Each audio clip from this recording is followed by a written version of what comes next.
Bueno, como anunciamos, vamos a hablar de educación con un especialista en medio de toda esta ola de confusiones, pero para entender qué pasa cuando un pibe no va a la escuela, cuando no tiene esta presencialidad, el contacto diario, después de haber tenido un año entero, ¿no?, sin clase en 2020, que ha sido muy duro para la educación. Gustavo Zorzoli fue rector del Colegio Nacional de Buenos Aires, uno de los más prestigiosos de Argentina y que depende de la UBA, pero además también integra el Observatorio Argentinos por la Educación. Gustavo, gracias por atendernos acá. Mariano García Relini en los canales Somos. ¿Cómo estás? ¿Cómo va? Muy bien. Bueno, muy bien es una forma de decir. Muy bien en lo personal. Claro. Muy preocupado en relación con el tema educativo, ¿no? Digamos, los últimos días han sido, creo que los más traumáticos desde que se inició la pandemia, ¿no? ¿Cómo lo viven los que... chicos? ¿Cómo lo vive el alumnado una situación así? Que vas a la escuela, que no vas, que depende de la justicia, que el domingo podés, que después no podés. Ahora parece que hay un principio de diálogo entre Alberto Trota para tener otra presencialidad y llamar a la mesa de acuerdo. ¿Cómo lo vive esto un chico con tu experiencia?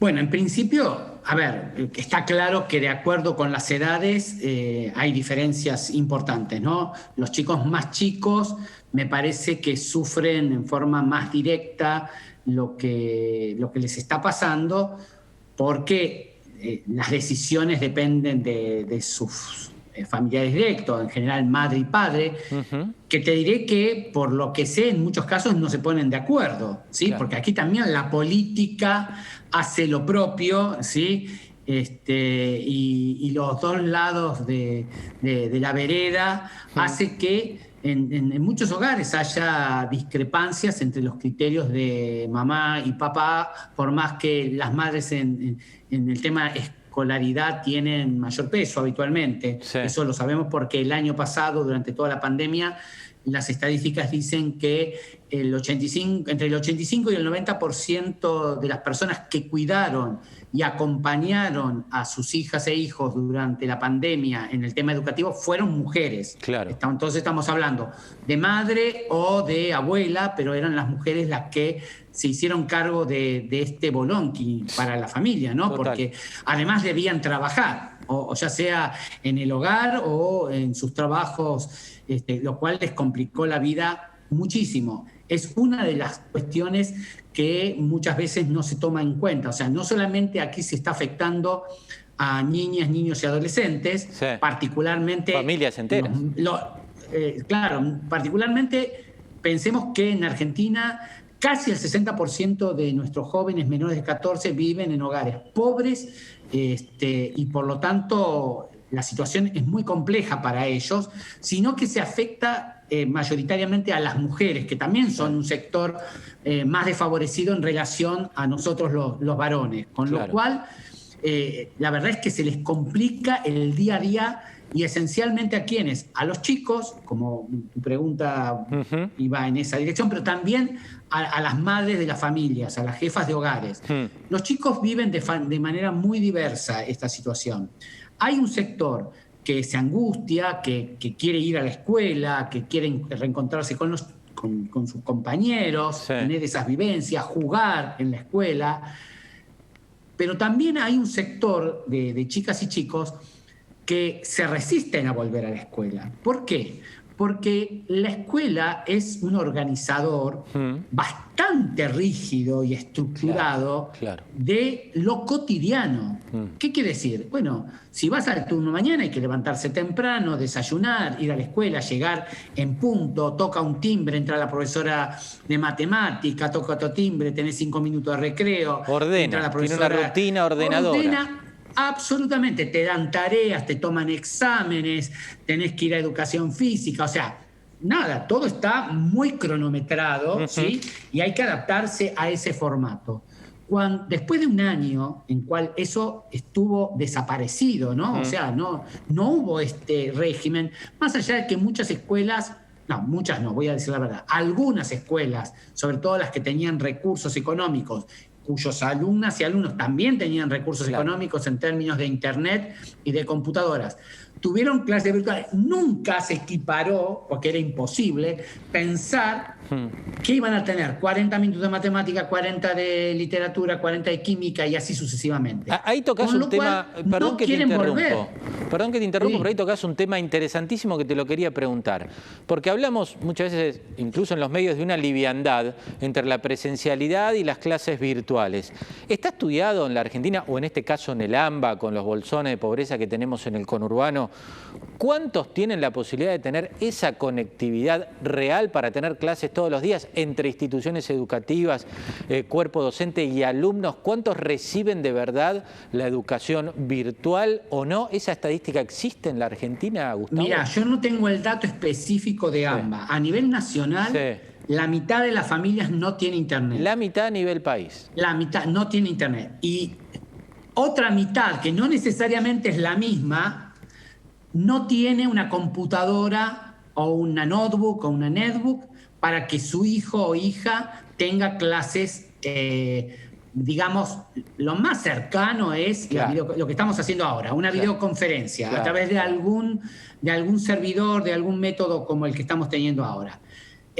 Por lo tanto, sabemos que 1 de cada 2 pibes no ha podido tener una relación cara a cara con sus docentes. Por eso cuando hablamos de esas clases virtuales, son virtuales de realidad, ¿no? Porque en muchos casos no existen, Gustavo, ¿me equivoco? A ver, los docentes hemos hecho esfuerzos increíbles por comunicarnos con nuestros alumnos, pero claro, ese esfuerzo no tiene el mismo vigor. Sí, podemos hacer una conferencia cara a cara como esta, sí, en realidad lo que podemos hacer es chatear a través del WhatsApp, sí, nos mandamos un mail y alguna vez te contesto o me contestan. Claramente la virtualidad tiene diferencias enormes, o sea, no es lo mismo, claramente. Entonces, si me preguntás qué pasa en el AMBA, yo me imagino 2 realidades bastante diferentes. Una en la ciudad de Buenos Aires y otra en el conurbano, claramente. En los bolsones de pobreza en el conurbano, en algunos distritos en particular, en el sur y en el oeste, seguramente esa tasa de no tener internet o no tener computadora es mucho más alta. Claro. Ahora, Gustavo, ¿esto tiene un impacto real en la calidad de vida de estos chicos que ya sufrieron y vivieron el 2020 y están viviendo esta situación? Especialistas en educación como vos, ¿ven en esto un resultado a futuro con condicionamientos en la educación de estos chicos que perdieron el 2020 y están viviendo este 2021 difícil? Sí, mira, hay una pérdida inmediata en términos educativos, claramente. El 2020 para muchas chicas y chicos ha sido tirado por la borda, claramente. Todavía no está estudiado cuánto han aprendido aquellos que sí tuvieron clases virtuales, remotas. Todavía no está estudiado. Pero hay muchísimos que incluso han dejado la escuela. Se calcula que entre 1 millón y 1,5 millones de estudiantes ha dejado la escuela. Una barbaridad, un numerazo. ¿sí? Ese número es dramático. Ese número es dramático. Pero además hay otra pérdida inmediata, que es que la escuela cerrada no puede reemplazarse a través de la virtualidad otras cuestiones como la alimentación básica, sobre todo con lo que decíamos antes, ¿no? Chicas y chicos, un porcentaje tan alto que no tiene buena alimentación. O que van a comer, a escuelas del conurbano van a comer. Entre otras cosas, se hace prevención en salud, se detectan enfermedades, se detectan otros problemas de tipo emocional, social. La escuela contiene, acompaña, cuida, o sea, hace muchas cosas. Pero después, y tu pregunta también me parece que iba en esa dirección, hay un impacto a mediano y largo plazo. Ya se están haciendo estudios y se sabe que estos chicos y chicas, cuando sean adultos, van a perder en términos de sus futuros trabajos. O sea, el ingreso per cápita de esta generación va a ser inferior. Eso se perdió ya y eso no se va a poder recuperar. Eso no cambia. Y en tanto mantengamos las escuelas cerradas, a veces forzadamente, porque no va a quedar otro remedio, eso va a impactar negativamente y va a ser extremadamente difícil de reemplazarlo. Ustedes recordarán el año pasado que nos decían que, bueno, que lo que se perdía en el 2020 se iba a recuperar en el 2021. Como verán, eso no va a ser posible y ya vamos a tener 2 años, ¿sí?